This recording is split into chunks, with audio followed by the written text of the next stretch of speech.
যে স্টাফে কাজ করেছে আমরা সিসিটিভি চেয়েছি, কারণ প্রত্যেকটা সেন্টারে সিসিটিভি আছে, সিসিটিভি ফুটেজটা দেন এবং যে স্টাফ করেছে তাকে থানায় দেন, তাকে রিমান্ডে দেন, তাকে কে নির্দেশ দিয়েছে সেটা আমরা জানতে চাই। এটা সম্পূর্ণ ডাকসু বানচাল করার জন্য একটা ষড়যন্ত্র এবং চক্রান্ত হতে পারে। তো আমাদের অবস্থান পরিষ্কার, যারা এই ধরনের স্টাফ পোলিং অফিসার যারা এই ধরনের নির্বাচন বানচাল করার চেষ্টা করছে তাদেরকে আইডেন্টিফাই করতে হবে, তাদেরকে বিচারের আওতায় নিয়ে আসতে হবে। ঐক্যবদ্ধ শিক্ষার্থী জোটের পক্ষ থেকে আমরা সকাল থেকে প্রতিটি কেন্দ্রে যাচ্ছি। আমরা সকাল থেকেই শিক্ষার্থীদের উচ্ছ্বাস দেখতে পাচ্ছি। এই ধরনের একটা গণতান্ত্রিক পরিবেশের জন্য আমাদের শহীদরা জীবন দিয়েছে। জুলাই বিপ্লবের মাধ্যমে আজকে ক্যাম্পাসে চমৎকার গণতান্ত্রিক একটা পরিবেশ নিশ্চিত হয়েছে এবং ডাকসু নির্বাচন উপলক্ষে সকাল থেকে একদম এখন পর্যন্ত একটা আমেজ চলছে।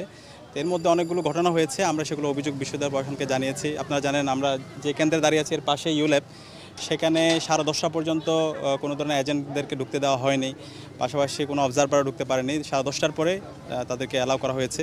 তো এই 2.5 ঘন্টার মধ্যে ভিতরে কী হয়েছে সেটা আমরা জানি না। এরপরে কার্জন এরিয়ায় অমর 21 হলের যেই এটা আছে, অমর 21 হলের বুথে সেখানে আমরা দেখতে পেয়েছি পোলিং অফিসার ছাত্রদলের মনোনীত যে প্রার্থীরা আছে তাদের নামে ব্যালটে তারা ক্রস দিয়েছে। পরবর্তীতে জানার পরে আমরা জানিয়েছি, পরে তার বিরুদ্ধে ব্যবস্থা নিয়েছে। এরপর টিএসসিতে একটা ঘটনা ঘটেছে।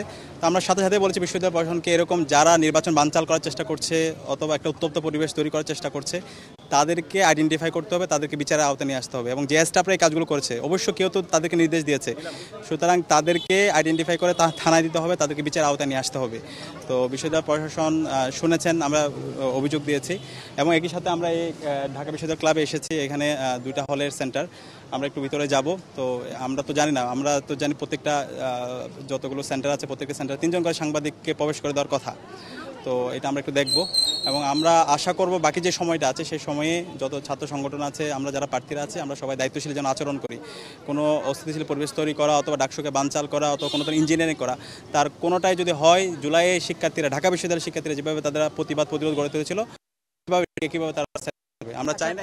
আচ্ছা সাদিক, একটা অভিযোগ উঠেছে যে কিছু জায়গায় আপনার এবং আপনাদের যে জিএস প্রার্থী তার ব্যালটে কি বলে এটি করা ছিল, ভোট দেওয়া ছিল। আচ্ছা, এটা হলো টিএসসির ঘটনাটা। আমি ইতিমধ্যে বলেছি টিএসসিতে একজন স্টাফ একটা ব্যালট পেপারে নাম সেখানে ক্রস দিয়ে তারা ব্যালট পেপার পূরণ করেছে বলে একটা অভিযোগ এসেছে। এটা আমরা সাংবাদিকের মারফতে জানতে পারলাম। তো আমরা বলেছি যে স্টাফে কাজ করেছে আমরা সিসিটিভি চেয়েছি, কারণ প্রত্যেকটা সেন্টারে সিসিটিভি আছে, সিসিটিভি ফুটেজটা দেন এবং যে স্টাফ করেছে তাকে থানায় দেন, তাকে রিমান্ডে দেন, তাকে কে নির্দেশ দিয়েছে সেটা আমরা জানতে চাই। এটা সম্পূর্ণ ডাকসু বানচাল করার জন্য একটা ষড়যন্ত্র এবং চক্রান্ত হতে পারে। তো আমাদের অবস্থান পরিষ্কার, যারা এই ধরনের স্টাফ পোলিং অফিসার যারা এই ধরনের নির্বাচন বানচাল করার চেষ্টা করছে তাদেরকে আইডেন্টিফাই করতে হবে, তাদেরকে বিচারের আওতায় নিয়ে আসতে হবে। কারণ এই জুলাই বিপ্লব পরবর্তী আজকে শিক্ষার্থীদের প্রাণের দাবি ছাত্র সংসদ নির্বাচন সুস্থভাবে হওয়া, সারা দেশের মানুষ তাকিয়ে আছে। সুতরাং এই নির্বাচনটাকে কেউ যদি বানচাল করতে চায় তাহলে তাদের বিরুদ্ধে আমাদের সবার ঐক্যবদ্ধভাবে আমাদের প্রতিবাদ প্রতিরোধ জারি রাখতে হবে। তো সে জায়গায় আমরা শিক্ষার্থীদের প্রতিবাদ প্রতিরোধ দেখতে পেয়েছি। রোকেয়া হলের যারা প্রার্থীরা আছে, শিক্ষার্থীরা আছে, তারা প্রতিবাদ প্রতিরোধ গড়ে তুলেছে। তো আমরা আশা করব বাকি যে সময় আছে সেই সময়ে প্রার্থী এবং ভোটার সবাইকে সচেতন থাকতে হবে। কেউ যদি ষড়যন্ত্র করতে চায়, চক্রান্ত করতে চায়, তাহলে শিক্ষার্থীরাই এই ষড়যন্ত্র চক্রান্তকে নস্যাৎ করে দেবে এবং তারা প্রতিবাদ প্রতিরোধ জারি রাখবে। ধন্যবাদ।